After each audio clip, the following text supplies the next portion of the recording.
uma reunião elaborada pelo OGA com o objetivo de discutir textos, temas, ideias de pesquisa, e aí a gente está retomando uma discussão sobre orçamento público, discutindo aqui orçamento público como complexidade social, com foco, sobretudo, em aspectos teóricos e empíricos.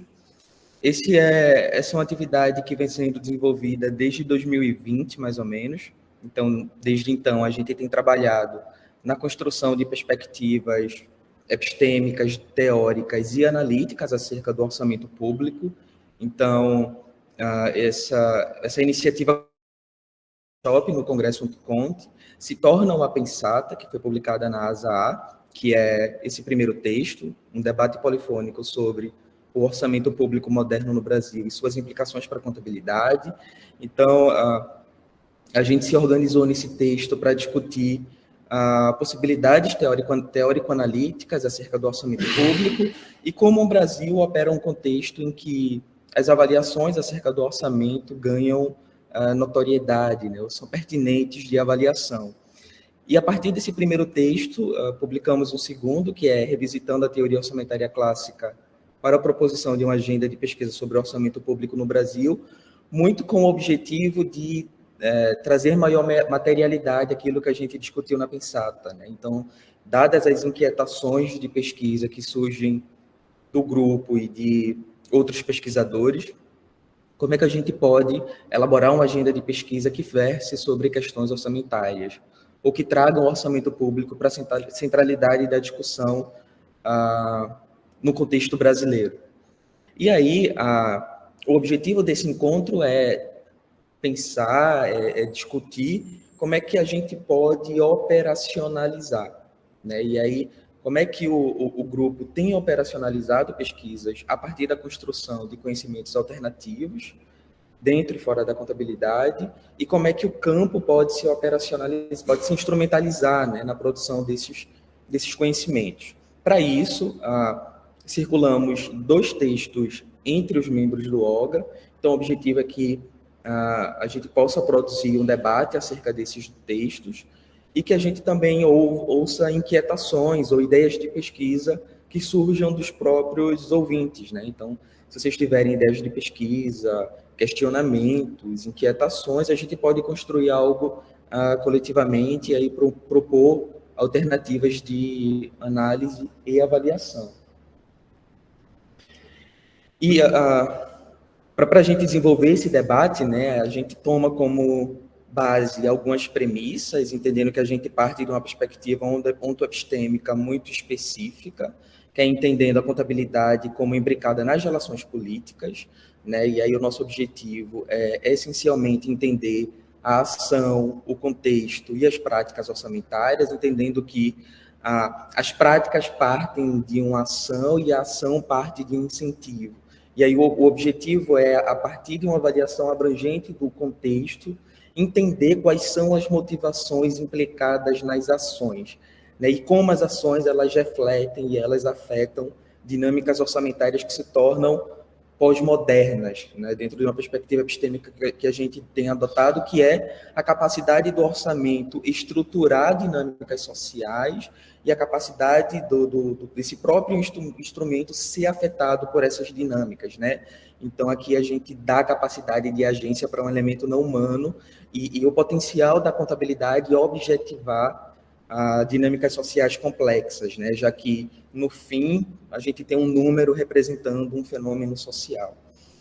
E aí partimos do seu entendimento como instrumento politizado, destituído de neutralidade e capaz de representar relações complexas, né? Então, a gente retira essa perspectiva apolítica ou não ideológica, né, das ações que permeiam o orçamento público. Então, ela parte de um não reconhecimento de neutralidade, né, que são também aspectos que a gente parte para construir alternativas teórico-analíticas acerca do orçamento público. E aí, a ideia de hoje é que a gente possa apresentar como possibilidades analíticas 3 textos que estão em desenvolvimento pelo grupo, entre participantes do grupo, que é O orçamento público como complexidade social, análise situacional da alteração do processo orçamentário do governo federal a partir da emenda constitucional 86 de 2015. O segundo texto é da abstração à objetivação, o papel da contabilidade na mobilização social e política sobre as emendas de relator geral, que é o RP9. E, por fim, a contabilidade como máquina de munição, a materialização dos processos ideológicos do governo Bolsonaro e do consórcio Nordeste. Entrando no nosso primeiro texto, né, o orçamento público como... Acho que não passou aqui, né? Passou aqui. O orçamento público como complexidade social, análise situacional da alteração do processo orçamentário do governo federal a partir da emenda constitucional 86 de 2015. Aqui a gente tenta entender, a gente analisa como o processo orçamentário ele organiza disputas ou ele representa disputas que visam, sobretudo, a obtenção do que a gente compreende como protagonismo orçamentário. Então, o processo orçamentário ele é permeado de disputas por poder. Disputa por poder é a capacidade de orientar a forma como os recursos serão alocados e executados, e que alterações no processo orçamentário, então alterações na lógica como o orçamento público ele é elaborado, executado e avaliado, representa alterações de domínio entre instituições. Então, a emenda 86 de 2015 é uma alteração constitucional que amplia de forma formal, dentro da Constituição, a autonomia do Poder Legislativo sobre a indicação e a execução das emendas parlamentares individuais. Então, para a gente entender a capacidade dessas instituições alterarem o processo, entendendo o processo como um contexto complexo de múltiplas disputas, a gente está desenvolvendo uma análise situacional a partir de uma perspectiva da Ground Theory construtivista.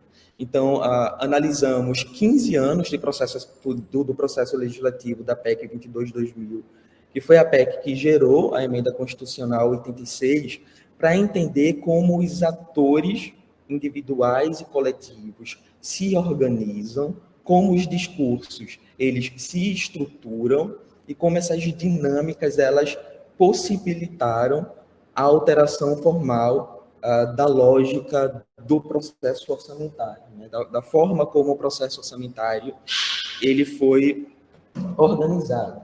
Então, de maneira geral, mapeamos cerca de 500 ações. Então, é um trabalho de caráter longitudinal em que a gente utiliza uma série de elementos humanos e não humanos como evidência empírica. Então, essas ações elas geraram documentos de avaliação, cerca de 500 documentos, e 60 horas de material audiovisual para construir um framework teórico que dê conta de explicar como o legislativo alcançou domínio sobre o processo orçamentário. E aí a gente tem a construção de uma estrutura analítica geral, tá? A gente constrói essa estrutura analítica geral para tentar entender como essas dinâmicas elas aconteceram e como o processo ele possibilitou ser alterado, né? Ele resultou em uma alteração.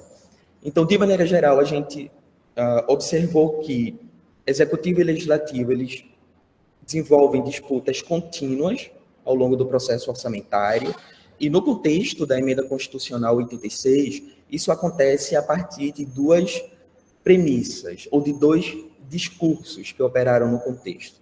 Primeiro, que seria o resgate da autonomia do legislativo, e o segundo, que seria o reequilíbrio entre os poderes. E aqui existe uma disputa de sentido sobre o orçamento público. O orçamento público ele era reconhecido como um instrumento autorizativo, o que significa que o executivo ele tem autonomia para contingenciar ou para não executar as programações submetidas pelo legislativo, e essa disputa entre 15 anos é para gerar um novo sentido sobre o instrumento. Ele deixa de ser um instrumento autorizativo para se tornar, no discurso, um instrumento impositivo. Então, a discussão ela começa como o orçamento sendo um instrumento de idealização, de fato. Entre 2000 e 2006, o objetivo era que toda a peça orçamentária fosse impositiva, e aí o executivo teria a obrigatoriedade de executar todas as programações que fossem aprovadas. Esse debate, ele sai de uma perspectiva idealizatória para uma perspectiva de negociação política. Então, o orçamento deixa de ser idealizado para ser um instrumento de organização política no legislativo. Então, o legislativo, ele deixa de analisar o orçamento impositivo como um todo para organizar as emendas individuais impositivas, que é um processo que aconteceu entre 2006 e 2013, e depois disso ele passa a ser reconhecido como um instrumento de mobilização social. Mobilização social no sentido de que o orçamento público ele é um instrumento aberto, politizado e transversal às instituições. Houveram dois movimentos sociais que operaram em 2013, que foi o Movimento Vem Pra Rua e o Movimento Saúde Mais 10, que geraram contingência sobre as emendas individuais impositivas. Então, houve uma organização entre executivo e legislativo, houve uma mobilização política para a aprovação das emendas individuais impositivas e houve uma organização do processo orçamentário em decorrência dessa negociação, né? E o que é que esse primeiro estudo ele observa, né? Ele consegue alcançar, primeiro, que o orçamento público ele está posicionado em uma dinâmica política complexa. Então, a forma como o orçamento ele é elaborado, executado e avaliado parte de uma organização política que vai mobilizar uma série de acordos, sejam eles institucionalizados ou não.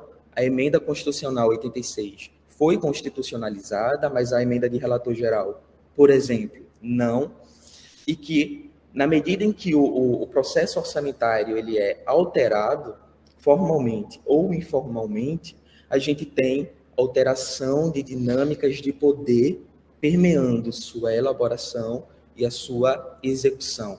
O que é que isso representa na análise material do orçamento hoje?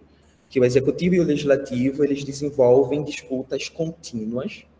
Essas disputas contínuas, elas podem alterar de forma material ou de forma simbólica a forma como esse instrumento ele é desenvolvido, né? Como ele é desenvolvido ou como os recursos previstos no orçamento eles são distribuídos.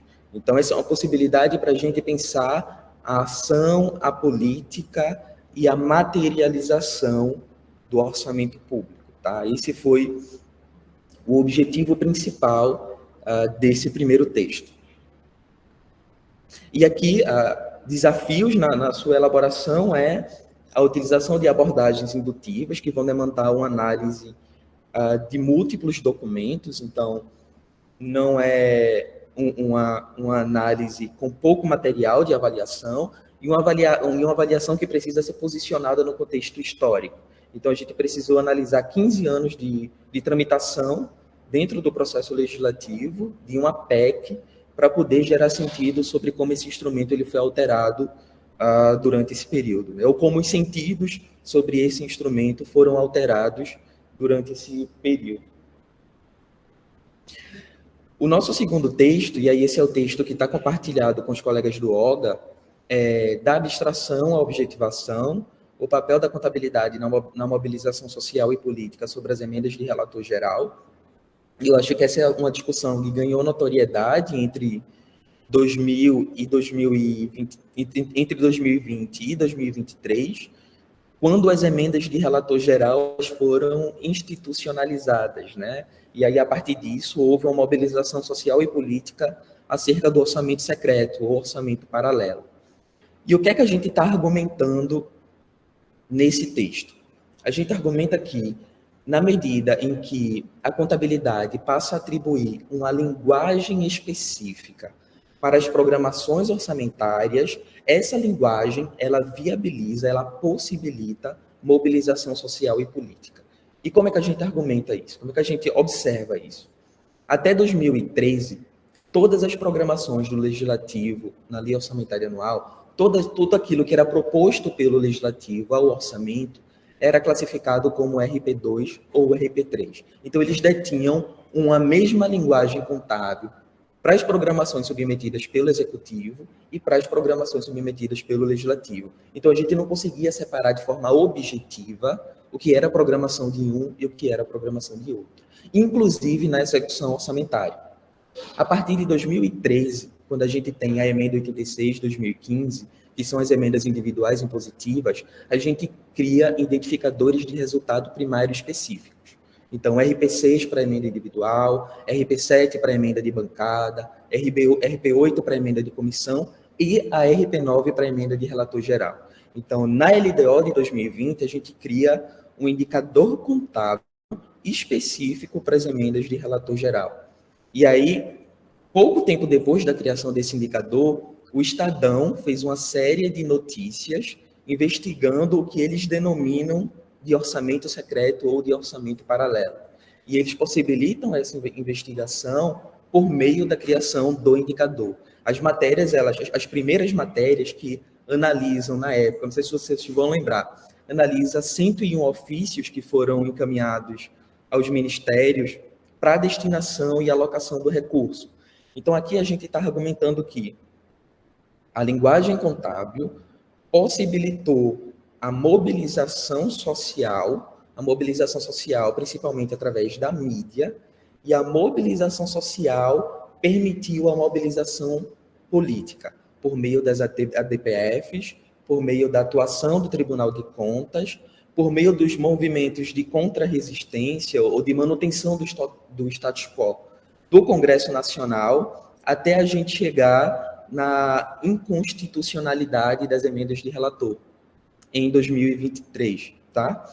E para entender esse processo, desenvolvemos uma análise temática da trajetória histórica das emendas de relator geral para entender a gênese, a consolidação e a inconstitucionalização dessa nova modalidade de participação do Legislativo no orçamento público. E aí, só uma observação é que vocês podem questionar, mas a atuação do relator geral, ela não é histórica no processo orçamentário? Sim. Então, ele atuava através dos pareceres preliminares, mas a partir de 2020, com a RP9, ele tem autonomia para incluir novas programações orçamentárias. Então, o indicador, além de objetivar essas programações, ele ampliou a autonomia do relator geral sobre o processo orçamentário. E aqui é a estrutura analítico-teórica que criamos sobre esse processo de abstração ou objetivação, né? No sentido de que, deixa eu colocar aqui a seta, que fica mais fácil. Até 2013, todas as programações do Executivo e do Legislativo tinham indicadores específicos de resultado primário, que era o RP2 e o RP3. A partir de 2014, com o RP6, e a partir de 2017, com o RP7, a gente tem novas linguagens ou novas formas de objetivar a atuação do Legislativo no processo orçamentário. E aí, na LDO de 2020, a gente tem a criação do RP8 e do RP9. A criação do RP9 objetivou a atuação do relator geral, e aí, ao passo que no Legislativo viabilizou maior controle, já que era uma rúbrica orçamentária, uma linguagem orçamentária superficial, que não indicava, por exemplo, o que seria o beneficiário, qual seria a região, não era transparente, e aí centralizava o poder na figura do relator, possibilitou, por outro lado, também a mobilização social através das notícias veiculadas pelo Estadão. Então, aqui a gente sai de um processo de abstração da atuação do relator geral para objetificação dentro do orçamento. E aí, a partir da ação social, a gente tem a ação política, através das ADPFs, pelos grupos partidários e pela atuação do Tribunal de Contas, que resultou na sua inconstitucionalidade. A gente chega no novo processo de abstração, né? E aqui a gente tem a criação de uma nova linguagem orçamentária. Então, pensa lá, ó, o RP9 estava em um processo de abstração, foi objetivado e tornou-se inconstitucional. A partir da sua inconstitucionalidade, criou-se uma nova linguagem contábil, que é a RP5, com base na figura das emendas de lideranças partidárias. Então, a gente entende esse processo de abstração, objetivação, como um processo cíclico, né? Que o legislativo ele vai se reinventando para criar mecanismos de obter, assim como a gente argumentou no primeiro texto, protagonismo orçamentário, né? Ou autonomia orçamentária dentro da relação com o legislativo, né? O que também reforça o orçamento público como instrumento político, né? Destituído de neutralidade e na centralidade de disputas complexas entre instituições, atores, grupos sociais, grupos partidários e etc. Por fim, o terceiro texto, que a gente também compartilhou com os grupos do OGA, discute a contabilidade como máquina de munição, a materialização dos processos ideológicos do governo Bolsonaro e do consórcio Nordeste. Nesse texto, a gente busca desenvolver uma análise das intenções que estão refletidas nas ações e a capacidade do orçamento público como instrumento de mobilização ideológica. Então, aqui a gente desenvolve uma filiação teórica com a perspectiva de Althusser, que ele vai falar que todo indivíduo ele é interpelado em sujeito através da ideologia, e esse processo de interpelação ele ganha materialidade através da estrutura governamental. E aí, para discutir estrutura governamental, a gente discute a contabilidade como máquina de munição e como essa máquina de munição ela gera movimentos de ação e movimentos de resistência. Então, pensa lá, existe uma interpelação ideológica no indivíduo em sujeito, o que vai constituir o sujeito Bolsonaro ou o sujeito governo Bolsonaro. Esse governo ele tem uma estrutura governamental que vai funcionar como uma máquina de munição. Essa máquina de munição permite que a ação ganhe materialidade e essa materialidade ela é refletida nos instrumentos orçamentários. Então, os instrumentos orçamentários é uma forma em que a ação ganha materialidade, ganha concretude na dinâmica política, tá? Para desenvolver essa pesquisa, produzimos uma análise narrativa da paradiplomacia entre o governo Bolsonaro e o consórcio Nordeste, entendendo que o consórcio Nordeste também passa por um processo interpelatório, constituindo os governadores do Nordeste em um grupo organizado. Então, ele também é interpelado pela ideologia althusseriana e que ele se mobilizou, se organizou para gerar movimentos de resistência a essa máquina de munição. Então, existe uma organização política para lidar com a materialização da máquina de munição por meio dos instrumentos orçamentários. Então, aqui, partimos da discussão sobre ideologia em Althusser, a ideologia como um instrumento que organiza a ação, e aqui a gente não está discutindo ideologia partidária, tá, pessoal? Ideologia é a concepção de ação e de integração do indivíduo em um contexto social. Discutimos máquina de munição, né, que como a estrutura governamental ela pode se organizar para viabilizar a ação social e política através da estrutura governamental. Então, analisamos, através da análise narrativa, desenvolvemos 5 arcos narrativos entre 2018 e 2023 para entender tanto a ação do governo Bolsonaro como a ação do consórcio Nordeste. E aí, observamos a materialização da ideologia através da estrutura governamental por meio das ações refletidas em políticas públicas e programas sociais. Então, políticas públicas e programas sociais que possuem importância histórica para o Nordeste, como o programa Bolsa Família, Minha Casa Minha Vida, programa Cisterna, programa de incentivo à água para a região, como esses programas eles foram mobilizados, né, eles foram ou negligenciados, ou eles foram alterados politicamente para tornar a relação entre o governo Bolsonaro e o consórcio Nordeste elementos de disputa, né? Então, os instrumentos orçamentários, eles viabilizaram a ação do governo Bolsonaro e a ação de resistência do consórcio Nordeste.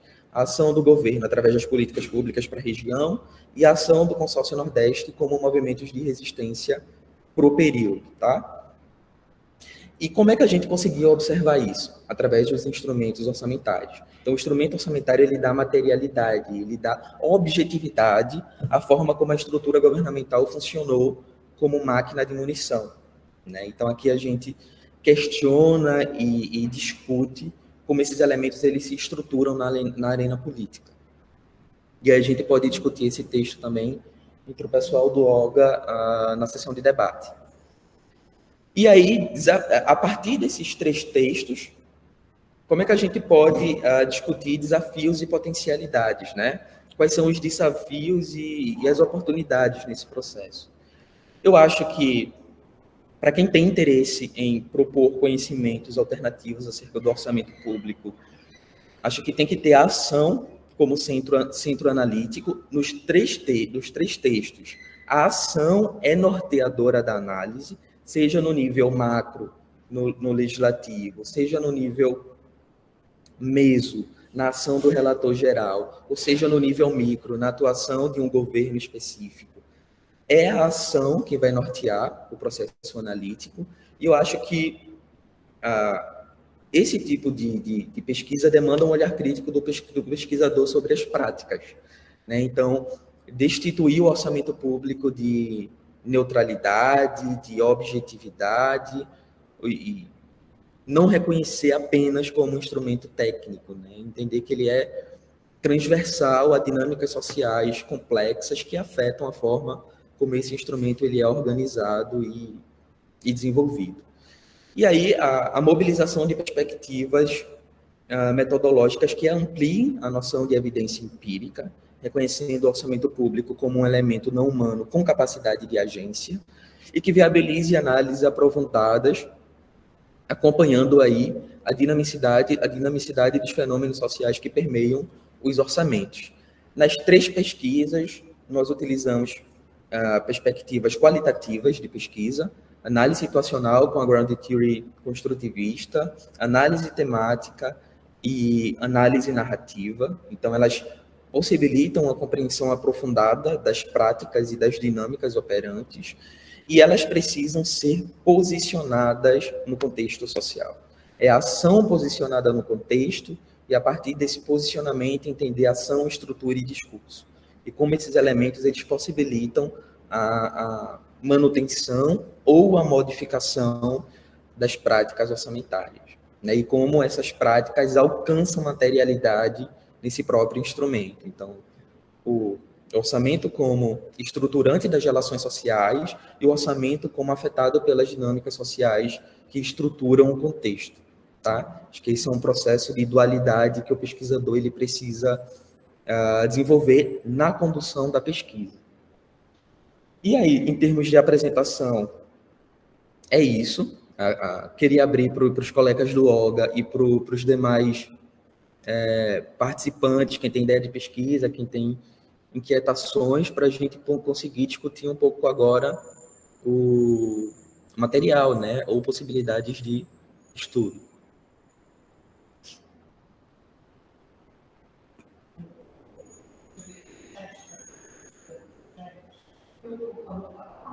Tá com áudio aqui. Tá. A professora Fernanda está colocando uma pergunta aqui no chat, e aí vocês podem ir colocando aqui também, ou podem abrir a câmera que a gente consegue ouvir você, o áudio que a gente consegue ouvir vocês, tá? Isso. Tem uma mão levantada? Ah, tem uma mão para levantar aqui no...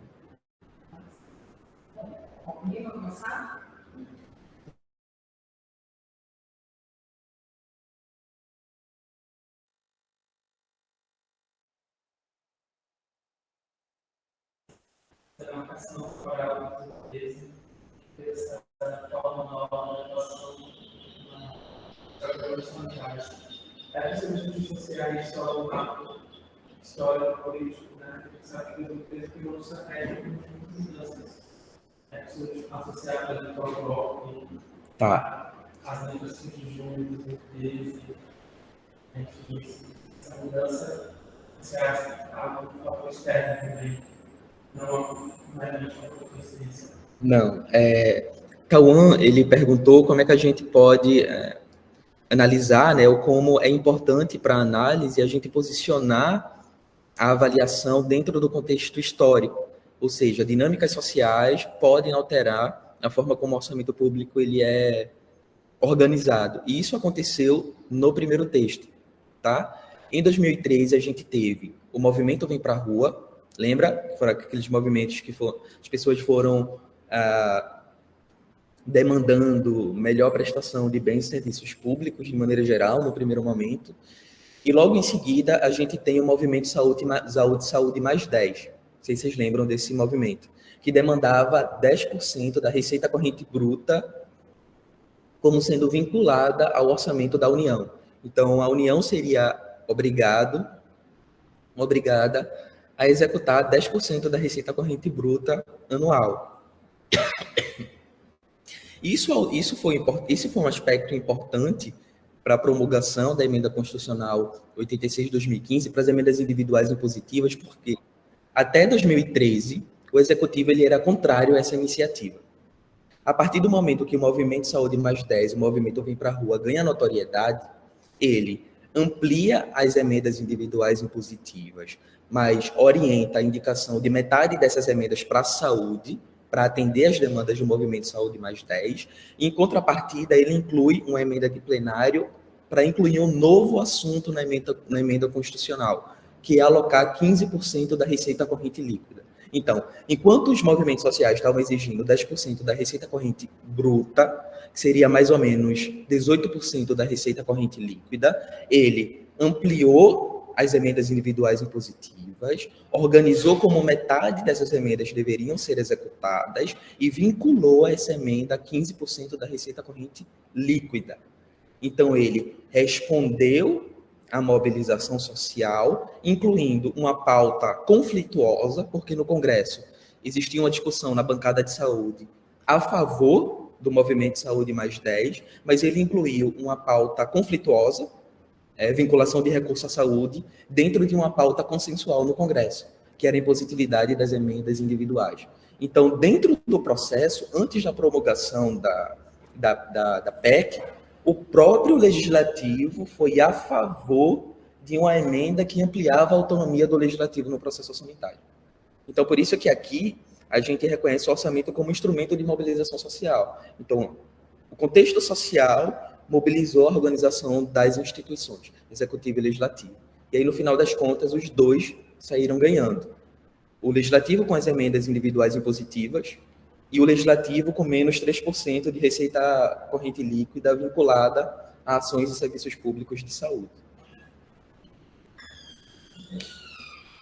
Saúde mais 10 eu não me recordo, mas teve realmente essa discussão do movimento. Mas não duvido que ele tenha acontecido, eu desconheço. Agora, o Vem para a Rua, o movimento, em 2013, estava tão forte. Ele surge mesmo em 2015, junto com a MBL, junto com outros movimentos, que vão deflagrar até o impeachment da Dilma em abril de 2016. O professor Marcelo ele falou que o movimento Vem para a Rua ele ganha notoriedade em 2015, né, com o MBL. Isso é uma pergunta interessante, porque o Movimento Saúde mais 10, eles afetam a PEC de maneiras distintas.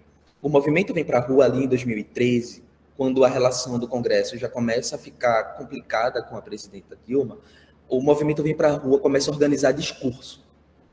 Então, a gente precisa organizar o orçamento impositivo porque a gente tem que ter autonomia no Congresso. A gente precisa mostrar para a sociedade que a gente está levando recurso para as bases eleitorais. As emendas individuais elas são importantes para o desenvolvimento das regiões distantes. Então, o movimento Vem para a Rua organiza discurso. Ele usa o movimento para se organizar nas reuniões, nos encontros. E o movimento Saúde Mais 10, ele gera uma modificação material na forma como a PEC estava sendo construída. Tá? Sim, só estou salientando, assim, diacronicamente, né? 2013 foi uma aula de muita coisa que veio refletir depois. Sim. Em si, concretamente, como você falou, Saúde Mais 10 já existia naquele momento. Sim.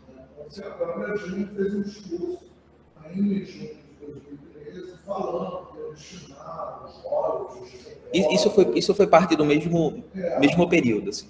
O movimento Saúde Mais 10 reuniu, salvo engano, mais de 150 instituições diferentes, e eles levaram para o Congresso uma lei de iniciativa popular, uma proposta de lei a partir da iniciativa popular com mais de 2 milhões de assinaturas. E aí isso reverberou na forma como o Congresso se organizou. E como veio para a rua, acho não, se estrutura depois do derrota do Aécio. Porque até ali eles estavam por dentro do PSDB tentando ganhar a eleição. Quando ele perde, quando o Aécio perde, passa 4 meses, tem as primeiras manifestações envolvendo a Via Aberta, Via de Amarelo, Vem para a Rua, MBL, que atravessam 2015 todo, 2016, eles passam nesse movimento, inclusive, uma pequena ala já de intervenção militar. Eu sei que eu fui em algumas dessas manifestações no observador, diga-se bem destacadamente, e tinha já uma ala bolsonarista ali nessas manifestações, né? Era de intervenção militar, tinha sempre ficava no fundo. Né? Então, esse histórico social. Mas eu queria aproveitar para dizer que eu fiquei muito bem impressionado com a dinâmica que você propôs, lembro essa questão da estrutura estruturada, né? Do dia, não sei se você chega a fazer o uso do discurso, não chega a dar bibliografia no artigo, mas de como essa estrutura, né, que é o orçamento, né, a princípio material também, mas não humano, técnica, né, ela é afetada tanto por essa dinâmica social, né, que você chama depois de abstração e de objetivação, né, assim, como ela é afetada e como ela afeta, né, e como é que os atores, as forças, o poder se estrutura também em torno disso. Né. Acho que quem merece escutar isso é o Marcos, que está aí assistindo. Né. Ele está interessado em fazer algo nesse sentido, que se ajude a gente com essa experiência que se demonstra ali. Mas é bem marcante isso, né? O orçamento como uma peça viva, né? Não como uma planilha. Sim. Né? Uma planilha que está lá parada, né? Matemática pura. Né? Na verdade, é pulsão de sociedade. Né? Acho bem marcante. Sim, sim. Deixa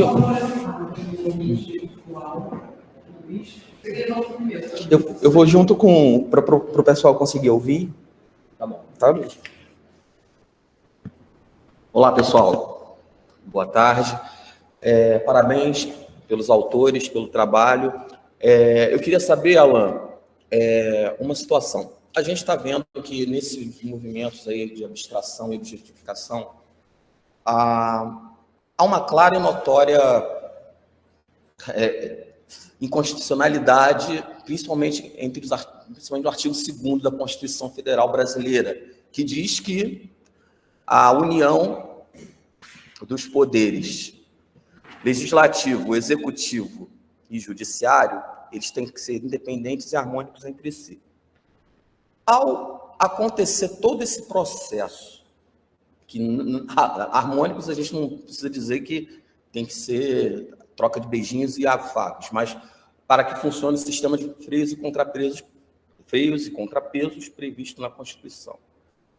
Isso está sendo, como você mesmo falou, está sendo meio que parece um ciclo, né? Eles tentam, aí vai, tentam, vai.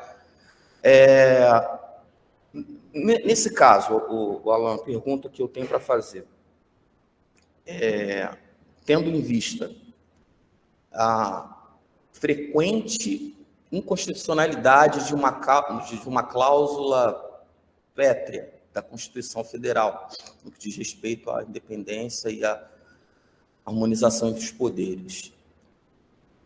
Na sua visão, as práticas sociais estão querendo, de uma certa forma, moldar as bases constitucionais? Porque, assim, a gente vê hoje um desequilíbrio entre o legislativo e o executivo. O executivo refém, o judiciário, às vezes, tentando fazer esse trabalho de freio contra peso, mas que também tem certa rejeição popular. E, emendando em uma outra pergunta, você não acha também que todos esses movimentos que estão acontecendo, até 2013 eu enxergo, particularmente, que tinha um movimento muito fisiológico, do centrão, daquela coisa de levar emenda para voto, aquela coisa toda. Hoje tem um movimento fisiológico propagado no mundo inteiro, não só aqui no Brasil. E de que forma isso também vai moldar práticas no sentido de... Porque a voz, os nossos representantes, digníssimos deputados e senadores, eles são a caixa de ressonância popular. De que forma isso também vai influenciar vamos dizer assim, nesse processo louco aí que está acontecendo de utilização do orçamento como máquina de fisiideologia, vamos dizer assim. Deixa eu voltar aqui para... Não, deu para entender. Eu vou dividir em 2 pontos, tá? Eu acho que as alterações constitucionais, ou se a Constituição ela está sendo, em alguma medida, alargada para acomodar essas novas dinâmicas que perpassam a disputa entre o Legislativo e o Executivo. Eu acho que sim, mas eu acho que esse é um processo mais complexo do que só a alteração constitucional. Algumas dinâmicas, principalmente, eu vou colocar só a relação executivo-legislativo. Algumas dinâmicas da relação executivo-legislativo geram alterações formais que alcançam materialidade na Constituição. A emenda 86 de 2015 e a emenda 100 de 2019 são exemplos objetivos disso. Emenda individual impositiva e emenda de bancada impositiva. Então, a gente tem na Constituição, artigo 66, lá, uma alteração objetiva em detrimento disso. Mas eu acho que o processo é tão complexo, essas disputas elas são complexas, que outras alterações não ganham materialidade na Constituição, mas ganham materialidade simbólica. Então, as emendas de comissão e as emendas de relator, elas não possuem um regramento constitucional.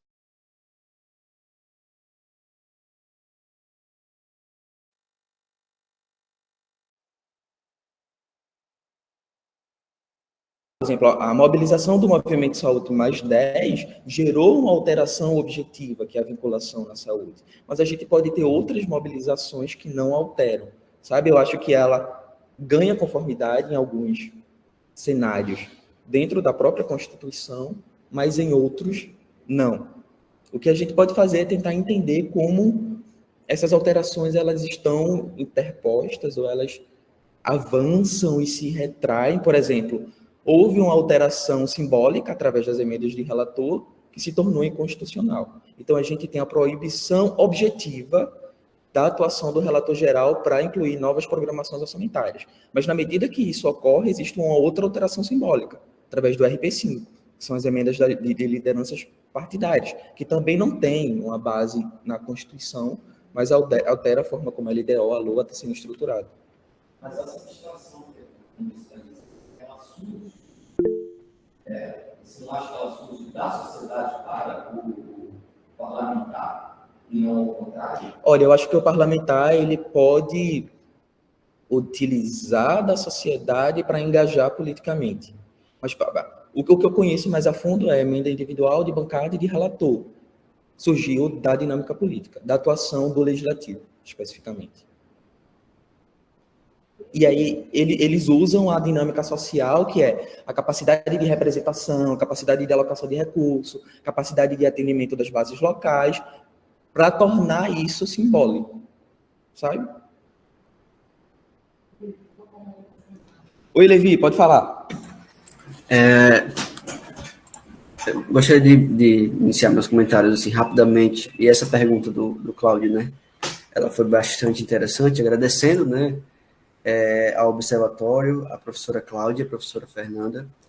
E existe uma fala que é bastante interessante do presidente da Câmara dos Deputados, e isso é recente, tá? Isso é de 2024, né? Na abertura, né, de todo o trabalho, né, da Câmara dos Deputados, e ele diz a seguinte frase, ele diz: o orçamento da União pertence a todos e a todas, e não apenas ao Executivo, porque se assim fosse, a Constituição não determinaria a necessária participação do Poder Legislativo em sua confecção e final aprovação. Até aí tudo bem.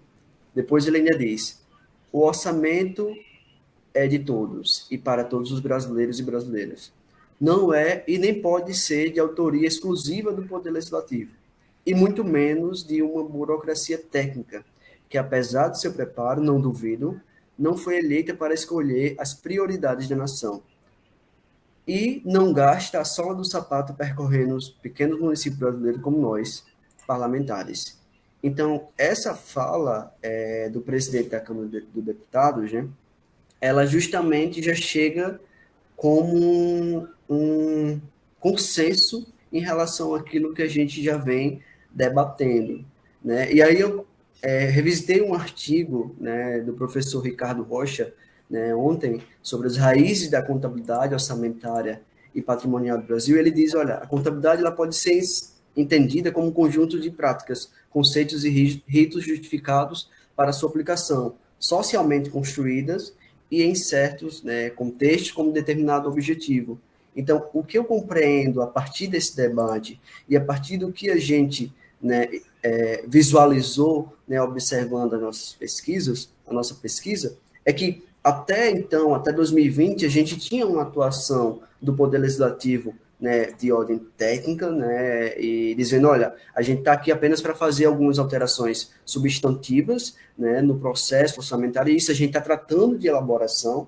É bom que fique claro que o Legislativo ele tem as suas, como é que eu posso dizer, as suas competências dentro do âmbito constitucional, e aí quando ele já começa a tratar sobre essas alterações elas começam a partir dos pareceres preliminares, elas já começam a evoluir nesse nível de autonomia. Até que, a partir de 2020, as orientações, né, nos pareceres preliminares já é no sentido de, não, olha, a gente está buscando os ajustes, né, nessas inclusões dentro do orçamento, justamente para garantir a efetiva entrega de bens e serviços à sociedade. Então, a gente já observa que o Legislativo ele já começa a atuar não apenas numa eventual elaboração, na verdade, a gente está tratando aqui sobre elaboração, mas a gente já trata sobre um ponto que é de execução do próprio orçamento. Ou seja, existe, né, uma vontade, obviamente, social, mas também fortemente política sobre o orçamento, sobre como o orçamento ele vai ser designado.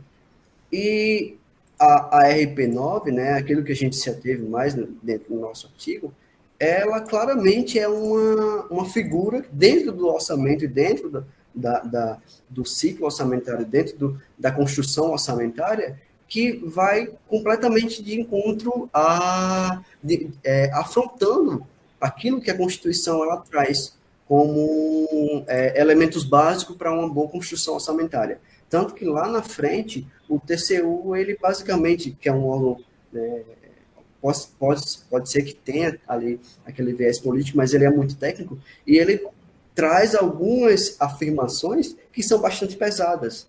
E aí, essas afirmações do TCU, que é de ordem técnica, é importante que a gente observe que tem um político, mas também tem um técnico no meio, né?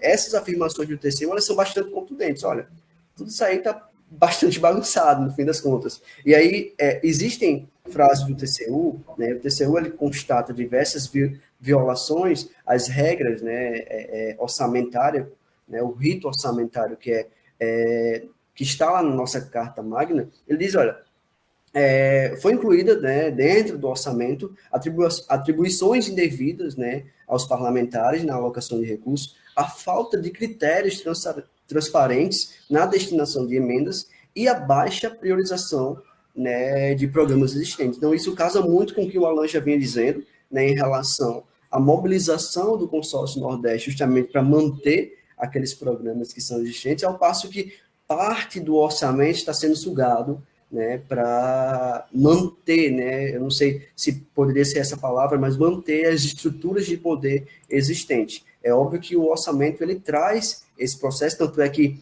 logo após isso, né, você tem alguns partidos, né, obviamente, que possuem ali uma ideologia mais de esquerda, que eu entendo que também possa ter existido, né, também essa mobilização, no sentido que eles vão atrás, olha, isso aqui é inconstitucional. E aí entra o terceiro poder, né, que é o poder judiciário, justamente para tentar reequilibrar a situação, justamente visando o RP9. É óbvio que, a partir disso, existem novas mobilizações, né, e da Câmara dos Deputados, do Senado Federal, justamente para a manutenção desse poder. Então, eu entendo que, e aí eu trouxe aquela frase inicialmente do Lira, justamente para reforçar o quanto o Poder Legislativo ele ainda continua se mobilizando para tentar conseguir maiores parcelas do orçamento público federal.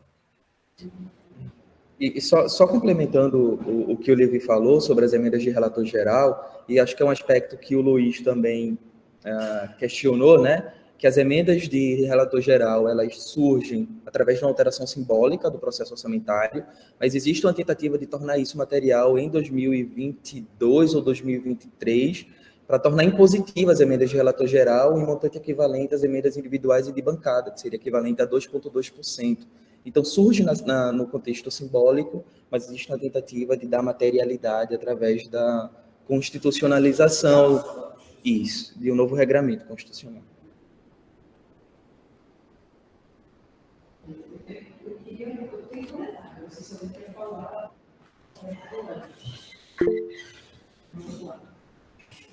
Então, eu queria retomar um ponto que o professor Marcelo abordou, né, que me chamou a atenção, da questão da estrutura e da ação, da estrutura e da agência, né? Uma perspectiva pode ser de Bourdieu, pode ser de Giddens, até de Foucault, né? Ou seja, você colocar a dualidade ou o dualismo, o que é um orçamento dentro de uma realidade social, né? E o que eu achei interessante é que você faz um arco que conecta nos 3 artigos, né, com seus coautores, com seus colegas, né? Você abandona a ideia de orçamento como a materialização de uma estrutura, ou seja, o orçamento ele é um conjunto de regras normativas que parametrizam a ação dos atores para o todo sempre. Né? Você joga o orçamento, você abandona essa noção epistêmica, né, de um mundo congelado, estruturado, e abraça um mundo dinâmico, uma realidade dinâmica, e no qual os atores têm um papel a desempenhar nessa constituição de mundo. Né? E, assim, retomando o ponto do professor Marcelo, também que alguns colegas não conseguiram escutar, o professor Marcelo abordou algumas desses aspectos, né, na fala dele. E é interessante porque eu fui tomando nota de algumas frases, né, alguns trechos da sua fala, e você fala assim, né, do orçamento, eu fui chamando, né, o orçamento é a construção social da realidade, o orçamento estrutura dinâmicas sociais, o orçamento objetiva dinâmicas sociais, ele resgata autonomias, ele reequilibra poderes, ele ele é instrumento, eu me pergunto, ou objeto de mobilização social? É curioso, né? Porque, de certo modo, assim, entre o seu primeiro artigo da tese e o último, com Althusser, há uma mudança na visão do que é esse orçamento relacionado ao próprio Estado e às dinâmicas sociais, né? Digamos assim, que na visão, mais lá no último artigo com Althusser, o orçamento tenderia a ser novamente capturado como uma força instrumental normativa em nome desse Estado dominante que vai continuar a impor o status quo e a forma de operação, nesse caso, sobre o consórcio Nordeste, sobre uma determinada região, mantendo uma, digamos assim, uma divisão regional, né, do trabalho, uma divisão de uma lógica cultural vigente, né, cultural e de riqueza também no país. E em detrimento de um primeiro estudo, né, em que, com a visada da grounded theory, que você não tem um conceito central a definir, não, o Estado opera, o Estado mantém, né, que é muito mais estruturante, né, e não permite ação. Do outro lado, no primeiro artigo, a grounded theory, com a visada socioconstrucionista, ela coloca todos os atores em pé de igualdade, todos em ação, naquela dinâmica, até que a gente vê o que sai de produto daquela dinâmica que se apresentou, né? Sejam com grupos ainda não... Eu tenho dúvidas, porque realmente em 2013 já tinha alguém falando vem para a rua, mas não era o que se chamou depois de movimento vem para a rua, né? Eu tenho também essa dúvida que tinha uma propaganda da Fiat, vem para a rua, que tinha um ursinho, vem para a rua, né? O gigante acordou, tinha algumas coisas, mas não era um movimento político. Acho que é disso que o Marcelo falou também, da diferença entre...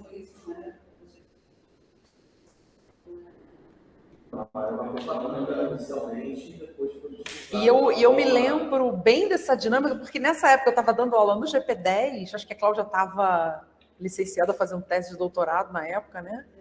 13, E eu estava dando aula no GP10 e os alunos muito engajados em ir para a rua e entendendo aquilo como um movimento de transformação progressivo, né?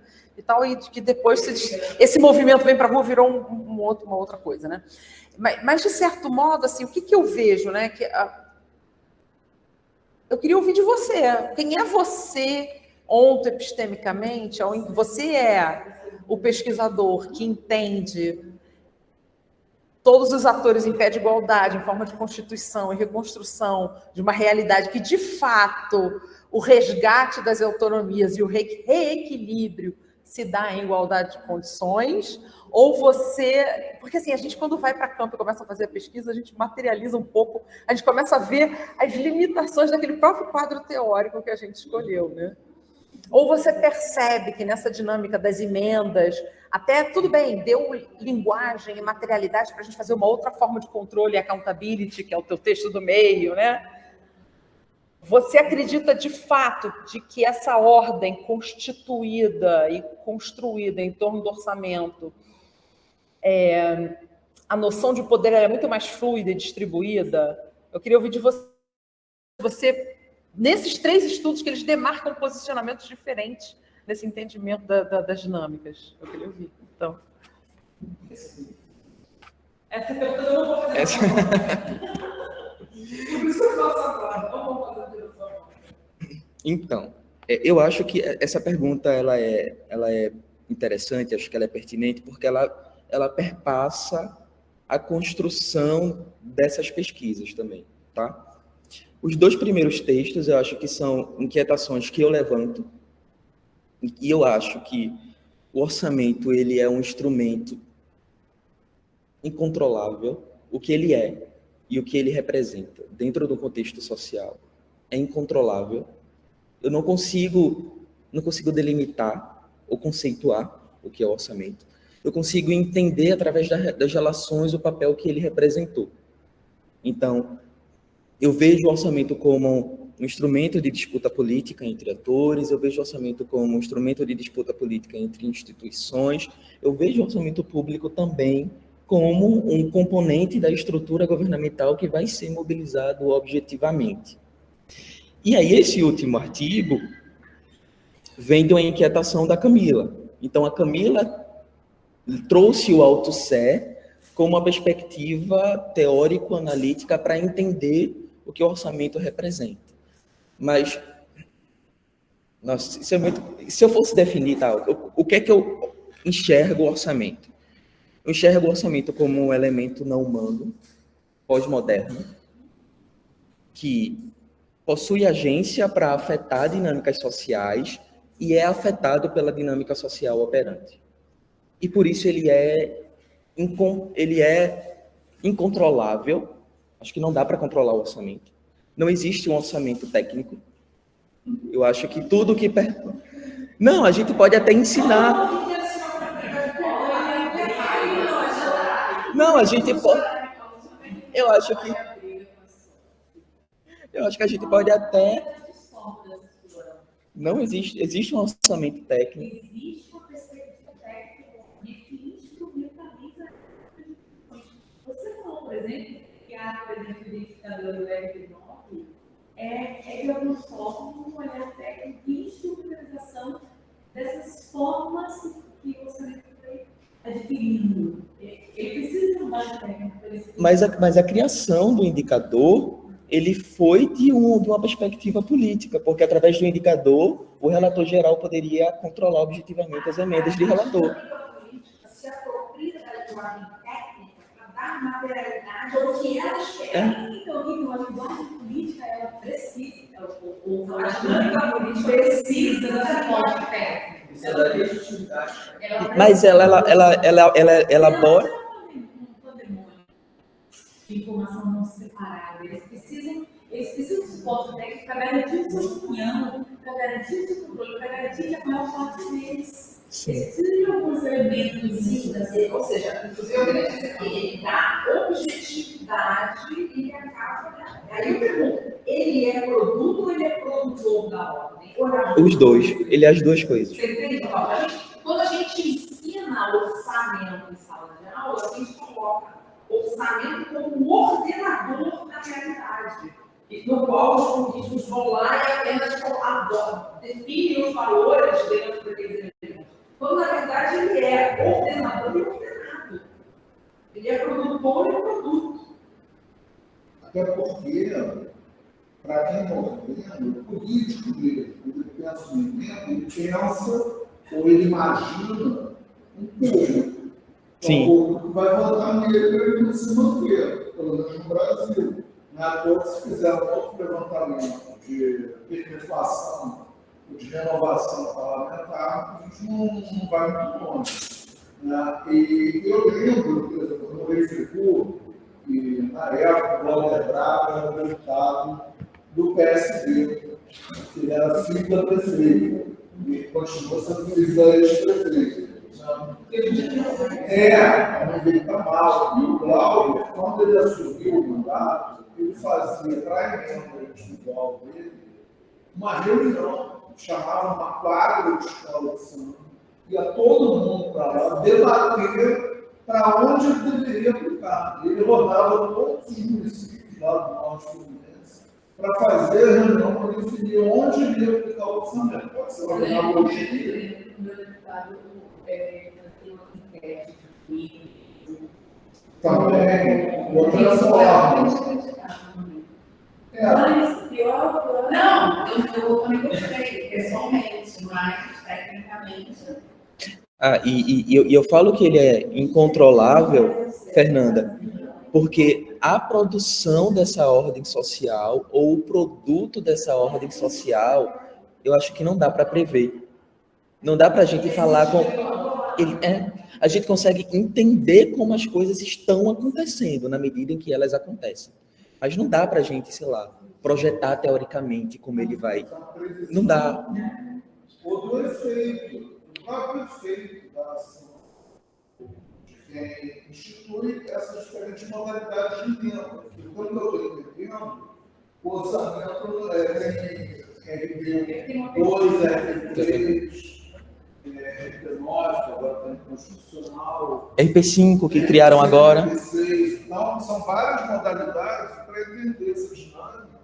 Talvez tenha passeado por todas elas, não para mim. Vou lugar aqui. Oi, gente, pessoal que está acompanhando aí. Eu tenho uma pergunta barra provocação. Pelos mapeamentos, né, pelos estudos que você tem conduzido, né, que o grupo tem feito, é óbvio que o protagonismo de toda essa dinâmica, de todo esse movimento, são os atores políticos eleitos. Vocês detectaram outras participações de outros atores da sociedade tentando exercer influência nesse processo também? Que os atores seriam esses? Isso apareceu de alguma forma nos textos, nas notas, nas gravações que você ouviu, né? E que tipo de abertura para outros atores da sociedade foi dada para a discussão desse processo? No primeiro artigo, alguns atores aparecem, tá? A sociedade aparece como agente implicado, sem capacidade de autorrepresentação, então... é o ator falando em nome da sociedade, mas a gente não tem a sociedade participando de forma objetiva dentro do processo. E um outro ator que foi significativo, inclusive na fala dos parlamentares, são as empreiteiras. Então, os grupos empresariais, as empreiteiras, empresas específicas, então eles são citados como agentes que atuam no orçamento público. Então, são agentes que obtêm recurso do orçamento público e que obtêm de uma forma organizada. Então, ele fala, como é que pode o orçamento da União tá levando recurso para a empreiteira, para a empresa de engenharia, para dono de pequeno negócio, mas o parlamentar não consegue obter a emenda individual de forma impositiva. Então, os parlamentares eles já conhecem esses outros agentes, os grupos empresariais, como agentes, organizações, atores que atuam de forma ativa no orçamento público. E a sociedade, através de um processo de subrepresentação, né? O parlamentar fala em nome da sociedade porque a emenda que ele vai ter impositiva vai beneficiar as bases locais, as comunidades distantes. Então, aparecem sim. Acho que a Cléia tem uma pergunta também, né? Para o pessoal conseguir te ouvir. Tem algumas coisas assim que seriam só para te ajudar, dado as provocações que eu ouvi a partir do momento que eu cheguei também, né? Eu não ouvi toda a sua apresentação. A Fernanda perguntou quem é você. Eu acho que no meio desse contexto isso vai te ajudar muito para a sua tese.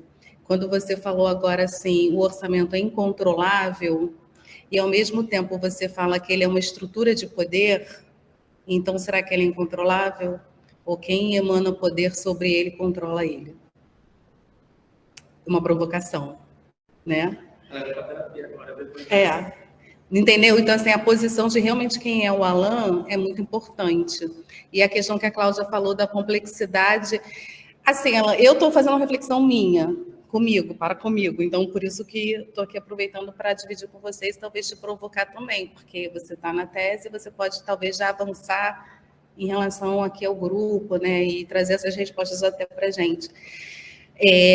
A gente fala muito do orçamento técnico, né, a contabilidade é uma ferramenta técnica, a gente acha que isso tudo funciona, mas a partir do momento que a gente fala que ele já é um instrumento de poder, eu fico me questionando até onde o poder utiliza dessa técnica para se legitimar, né? E que interesses são esses dos grupos, porque me parece, acho que a Fernanda falou alguma coisa assim da sociedade, né? Eu não sei se a sociedade, se o orçamento parte da sociedade, ou se ele parte desses agentes que estão no poder dos arranjos, que estão naquela situação e naquele momento por um tempo, e isso vai para a sociedade.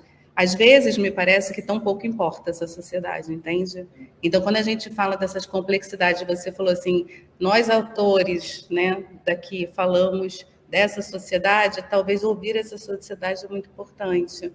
Eu fico me questionando quem da sociedade um dia abriu um orçamento público. Acho que a gente está muito longe disso, né? Então, por a gente estar aqui na academia, seriam essas provocações. Teve uma coisa no seu artigo que eu printei aqui, que eu fiquei assim, queria que você me explicasse, porque eu acho que eu que não entendi. Ai, gente, eu tenho que pegar agora a minha foto, né? Espera aí. Teve uma coisa aqui acho que foi no outro da ideologia, que você coloca assim, elementos não humanos, carta conjunta em defesa do Nordeste. Aí, como eu não li a carta, né? Aí eu fiquei assim, uma carta em defesa do Nordeste. Eu estou pensando que ela está defendendo algo que é de defesa, não é humano. Foi só isso, como eu não li a carta aí. Quando eu li assim, bati o olho, como que funciona? Possibilitou a organização dos governadores do consórcio. Mas aí, só lendo junto, um em cima do outro, tipo assim, ficou uma coisa não humana e outra coisa em defesa. Aí, para quem lê, né, me gerou essa dúvida. Como que é uma defesa que pode ser uma defesa não humana? Entendi. Entendi.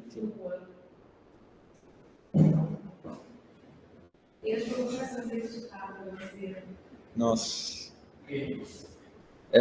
Pessoal não sei se tem no chat alguma pergunta, os ouvintes querem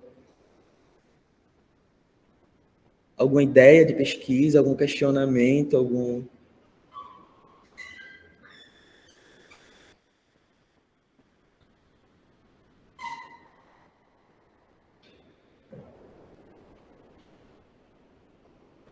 Às vezes eu fico perguntando no artigo, nesse artigo, a noção de aparelho ideológico. Eu não li o artigo, devo confessar, não li o artigo. Mas eu fico me perguntando sobre a noção de aparelho ideológico do Estado, né, de como Bolsonaro mobiliza, mas, ao mesmo tempo, ele tinha um conjunto de programas e políticas que nasceram antes dele, que foram objetos criados num outro governo, com uma outra finalidade, com uma outra política, uma outra noção ao que o Estado serve, né? Na distribuição de riqueza, na prestação de serviços para a população. Então, assim, o aparelho de Estado que Bolsonaro encontra é um aparelho de Estado ainda que tinha sido montado pelos governos anteriores em políticas de assistência social, políticas de entrega de serviços públicos à sociedade. Como é que vocês lidam com esse salto, né, da noção de aparelho de Estado como a estrutura de Estado vigente para aparelho de Estado enquanto necessidade de reformar esse mesmo Estado para fazer uma outra ideologia, dominar e reestruturar e aparelhar? Eu fiquei um pouco me questionando quanto a isso, né?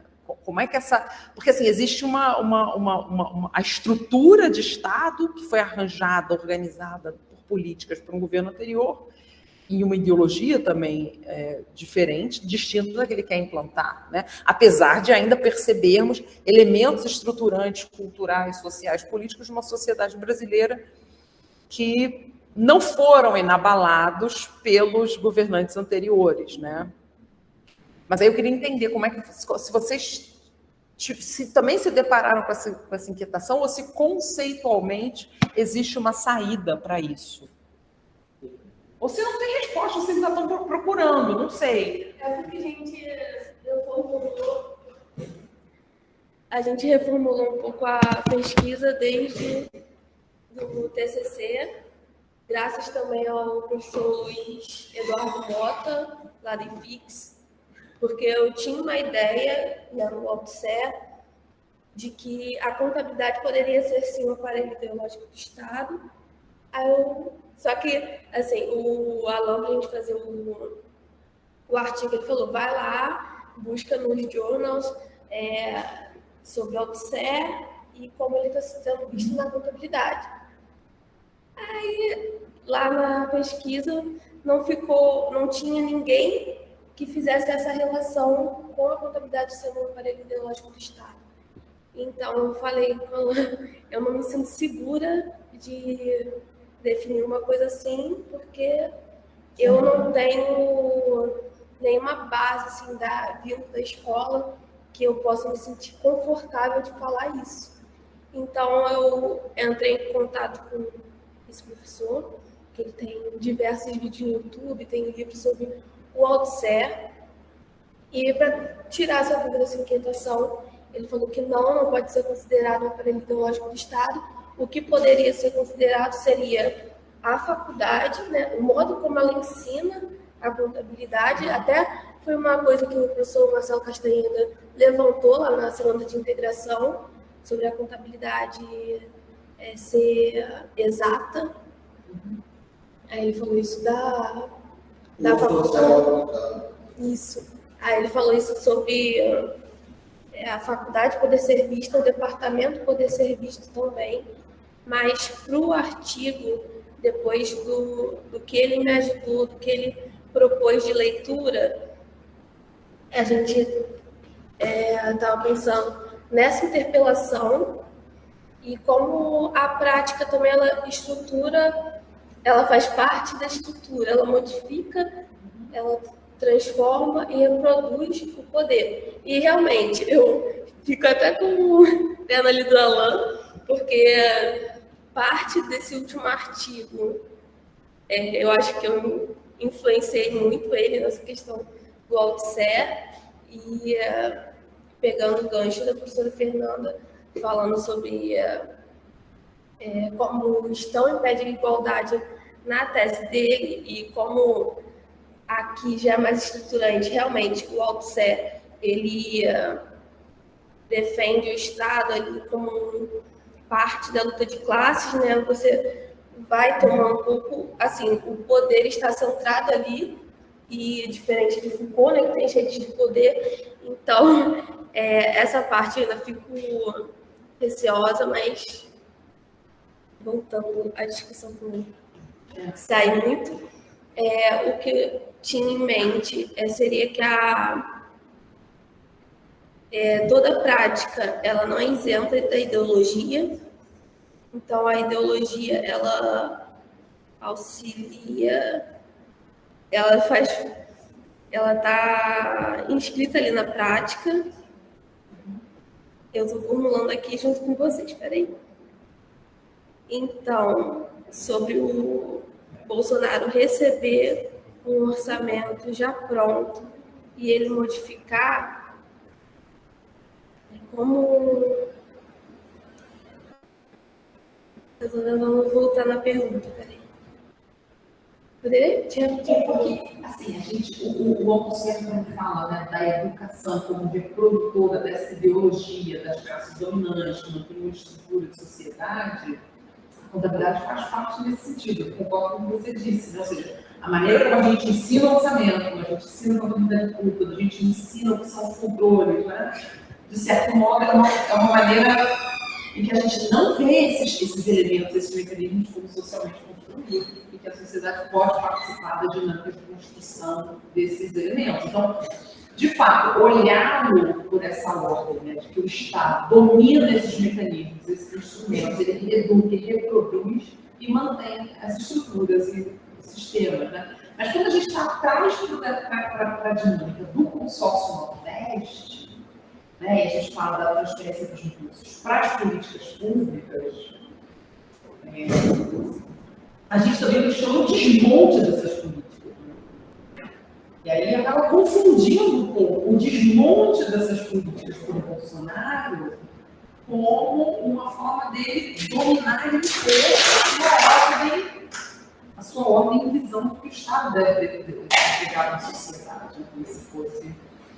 Mas esses elementos, eles não são a mesma coisa, né? Então, mudar a estrutura, os setores que eu entrego as políticas, os elementos que estão atrelados, não é a mesma coisa que entender esse Estado como uma visão muito séria.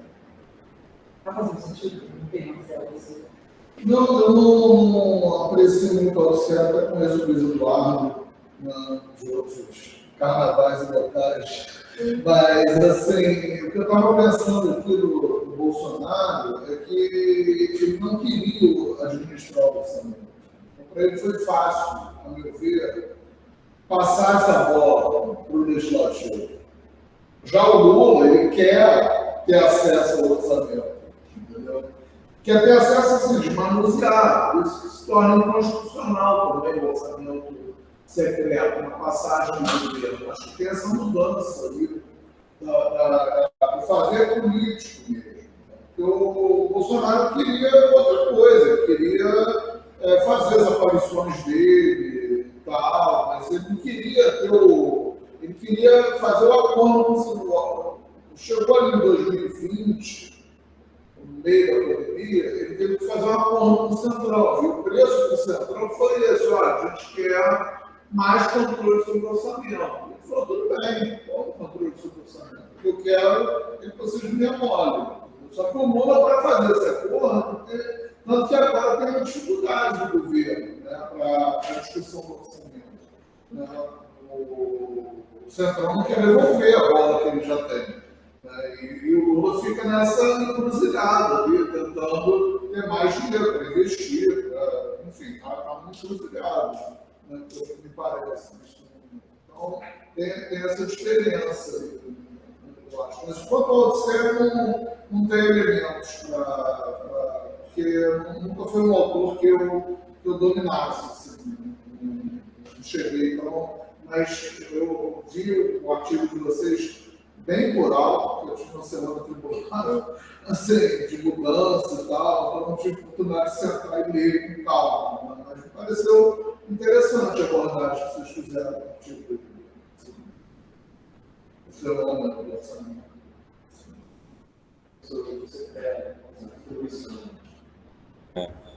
Deixa eu ligar aqui a câmera que eu acho. Deixa eu trazer aqui para o professor.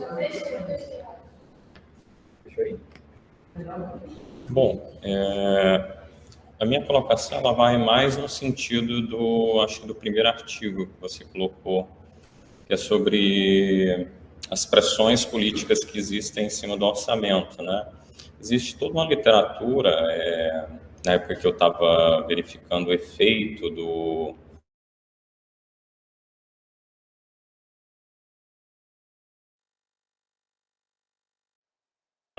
né?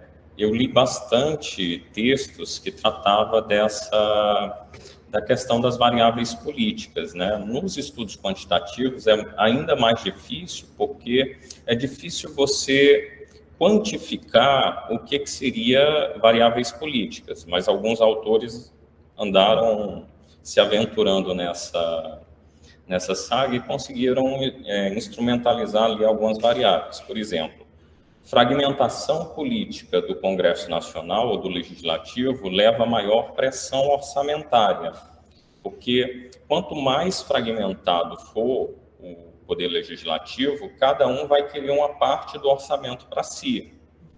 E aí isso cresceria ali a pressão por maiores gastos públicos, né, ou emendas parlamentares, etc. E teve outro que construiu uma variável dummy, tentando capturar ali qual seria a ideologia política, né, do Poder Executivo. Né? Se existiria uma associação entre partidos, o Executivo está na mão de partidos de esquerda ou de partidos de direita, e se isso influenciaria no resultado orçamentário, né? Então, quando você coloca que, de fato, o orçamento ele é uma peça viva, né, fruto de pressões políticas, eu tendo a concordar sobre esse ponto de vista, né? Muitos desses artigos, eles conseguiram chegar à conclusão de que as variáveis políticas, elas eram relevantes, né? Elas eram estatisticamente significantes, né? E, com relação a variáveis instrumentais, era outro ponto que a gente tem dificuldade de conseguir variáveis quantitativas, né? Porque aí entra comitês fiscais, né? Se há um conjunto de regramentos que estão sendo aplicados e estão sendo vistoriados, de certa forma, aí entra também a questão da governança, né, em cima do orçamento público, mas a minha principal dúvida é em relação à pressão popular que você coloca, você chega a citar, né, os movimentos ali, a própria movimentação popular sobre a insatisfação do orçamento oculto, paralelo, né, levou ali a uma decisão judicial, né, que chegou a proibir esse orçamento paralelo, né. Como é que eu poderia capturar essa pressão social de fato, né? Eu vejo ainda o orçamento como um elemento ainda muito pouco transparente para o indivíduo, como é que eu posso chamar? O indivíduo comum, né? O indivíduo do dia a dia, né? A maior parte da massa popular, ela ainda não conhece de fato, ela não tem o conhecimento para poder interpretar as peças orçamentárias. Isso causa ali uma falta de transparência e isso inviabilizaria a pressão popular em cima do orçamento, né? No meu ver, isso seria um problema. Bom, de certa maneira, seria essas colocações.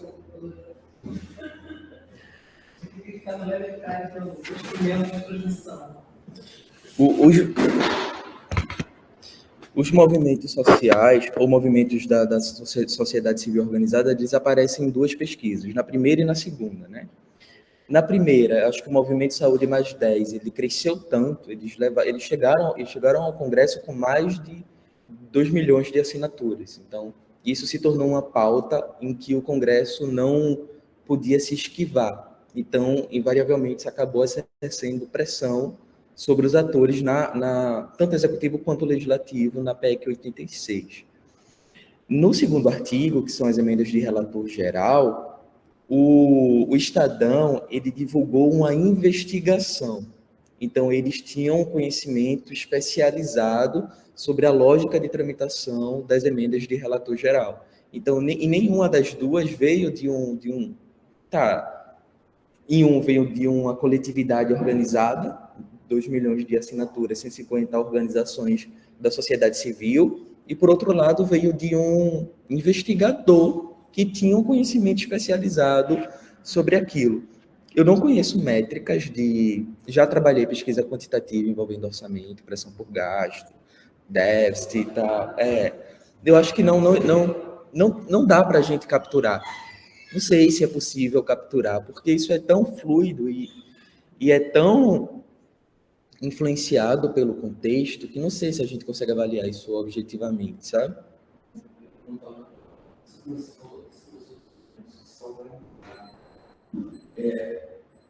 movimento social, não sei, costuma saber da gente assim, será que está existindo no país um movimento social não organizado, mas que está chegando a influenciar esse movimento? Eu falo isso assim, culturalmente, estou vendo outra realidade. E eu estou observando muito, né, pelo local, né? E assim, observando as pessoas também. E eu estou vendo uma certa. Embora os indicadores macroeconômicos, mesmo de qualidade de vida, tenham melhorado, existe uma certa, como posso dizer, insatisfação popular. Né? Foi o que eu senti lá. Né? A gente tem que pegar como termômetro as pessoas que transitam nas áreas mais populares. Eu quero que a moça lá que faz a limpeza lá do meu apartamento. Eu vou conversando com ela para saber, né, como é que o Lula falava que conversava com um cara da piscina, eu fui conversando, né, com essas pessoas. Assim, não existe também uma questão de movimento social, né, organizado, assim, né, aquela coisa social. Eu vou dar um exemplo prático de ser abstração espiritual. Por exemplo, o movimento evangélico que a gente tem visto crescendo no país. Junto com o movimento evangélico, também tem outros movimentos, de pessoas que estão perdendo suas ocupações que outrora tinham, por questões de tecnologia, sei lá, econômicas, e essas pessoas estão também numa roda de não vou nem falar de frustração, mas de baixado, né? Será que isso também de certa forma, se você coloca os movimentos sociais organizados, eu vou perguntar para você, e esses, entre aspas, desorganizados? Assim, eu fiquei assustado lá em assim, porque a gente teve lá a votação presidencial, 70%. E eu não estou vendo isso agora. Assim, a minha decepção, de análise, sei lá, pega uma pesquisa, né? Mas eu não estou. Mas a percepção que eu já tinha, a pesquisa corroborou esse período de aprovação, né, do governo. Eu queria saber se isso aí pode. Não sei. Nossa. Não, eu acho que sim, mas eu acho que talvez a gente tenha que produzir novas pesquisas para tentar entender isso, sabe? Como eu não capturei esses elementos, assim, não investiguei eles ainda, mas se eu fosse dar um palpite, eu acho que sim. Eu estou falando por percepção, as minhas pesquisas, de satisfação, sai um pouco tempo. A região aconteceu, aliás, com a gente, colocaria ali, que se extremamente relevante, seria o mercado. Apesar de que o mercado é que consegue financiar várias pautas, né? E a fiscal é uma delas, né? Que existe toda uma tentativa, né? O mercado exigir que o legislativo e o executivo cumpra uma meta fiscal. Né? E isso acaba influenciando os parâmetros das variáveis econômicas, né? E o próprio orçamento. Né? Sim. Então, acho que o mercado seria ali mais um elemento que influencia tanto no planejamento orçamentário quanto na própria. Na execução que eu falo, é na possibilidade do legislativo entender suas metas. Né? Sim. Porque a gente vê que existe uma disparidade, se a gente pega, tem a possibilidade de trabalhar nisso, existe uma diferença entre o resultado do planejamento e o resultado da execução. Sim. Né? Que a gente chama de previsão orçamentária, né? Essa diferença. Então, eu acho que o mercado seria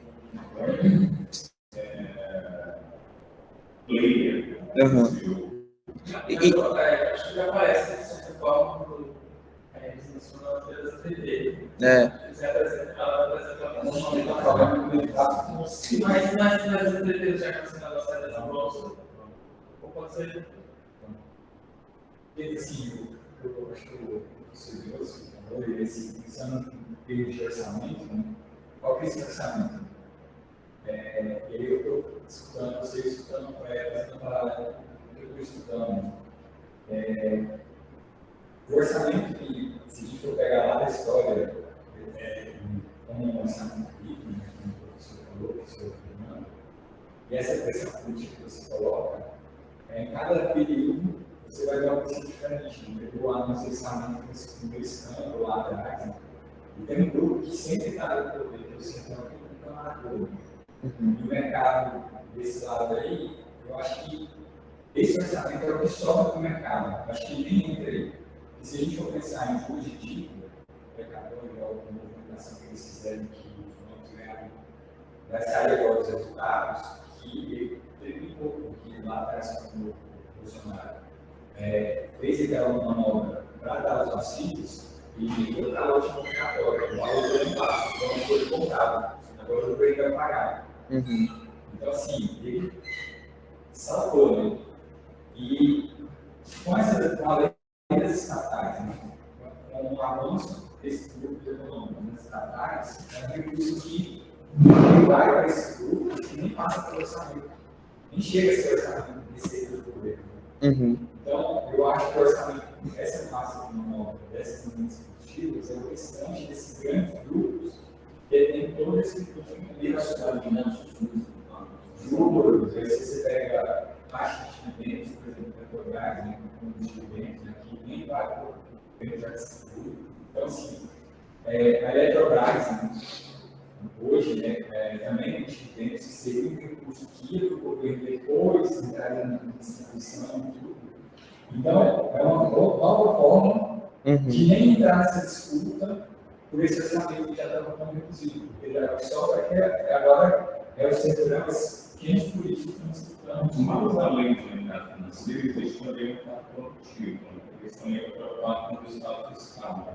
O governo, quando há um grande desequilíbrio nas contas públicas, né, do ponto de vista de coordenação de política macroeconômica, né, a gente tem uma reação do lado do Banco Central, né, que sobe taxa de juros para tentar eliminar o efeito principal, o efeito inflacionário do déficit público.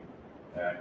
Existe um canal direto ali entre déficit público e aumento da taxa de inflação. Né. O Banco Central ataca esse canal a todo momento. Por isso, a discussão atual, né, de que o Banco Central só poderia baixar a taxa de juros com muito mais intensidade se o governo equilibrasse o déficit. Né.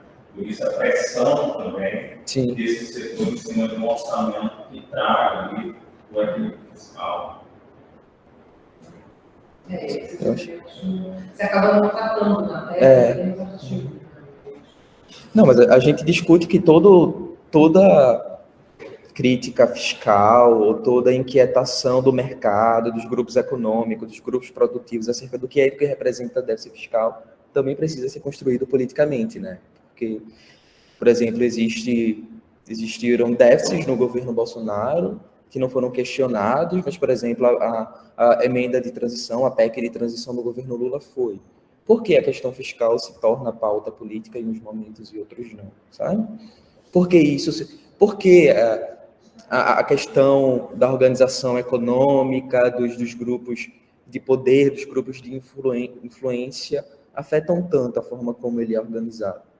Enquanto demandas sociais não, sabe? Também são coisas que dá para gente, que não trabalhei na tese especificamente, mas que dá para a PEC dos precatórios. Por que não houve mobilização?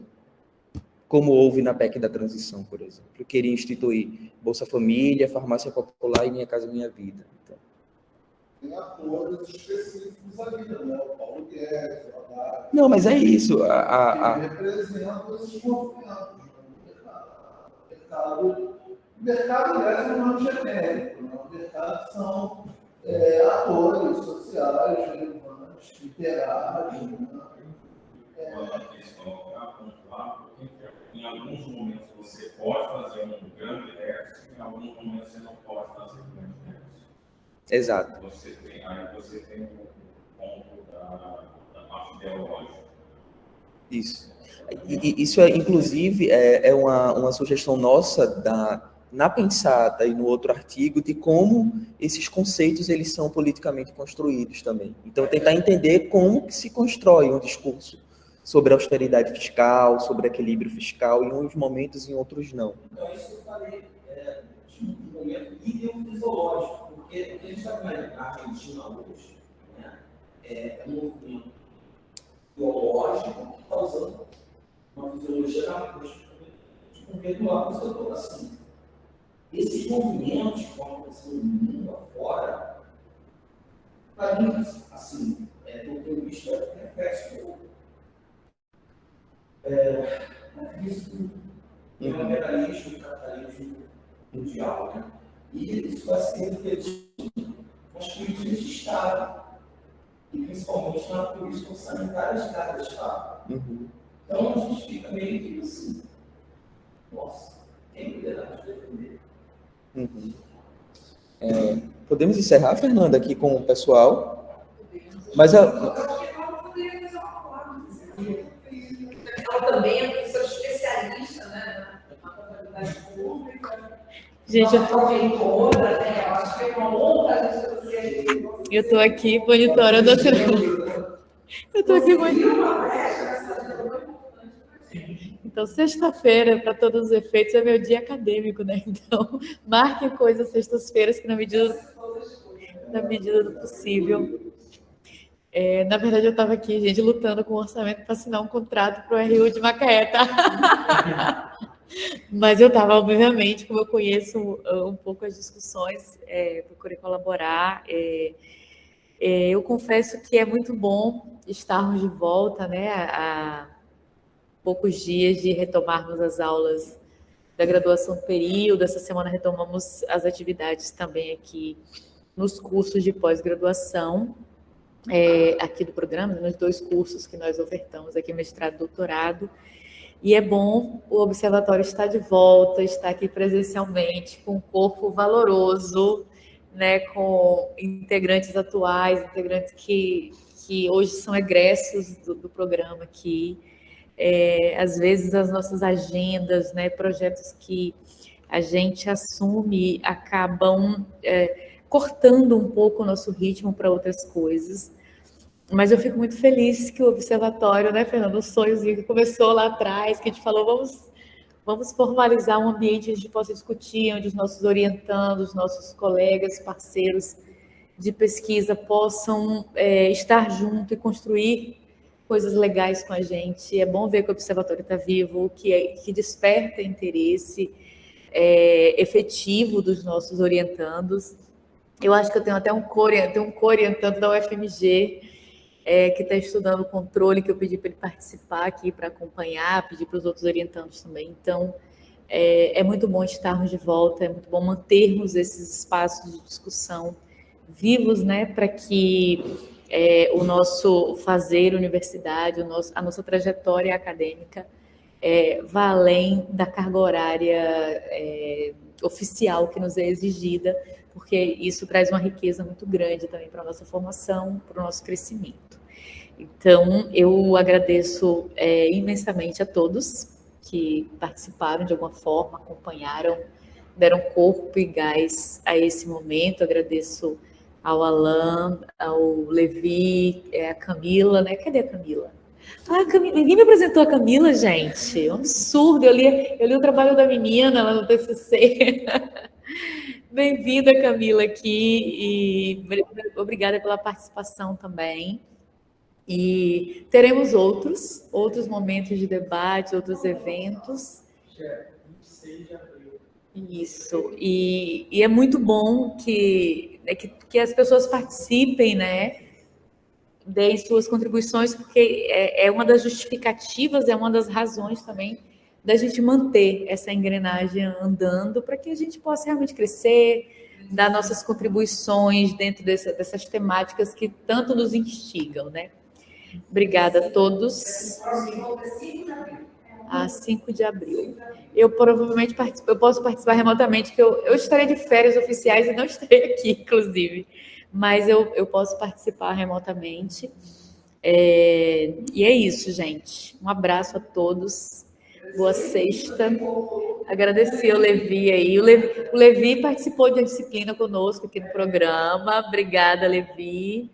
E aos demais, né? Tem gente que, inclusive, está com dupla participação, gente. Tem gente que está aqui e está no Meet, tá?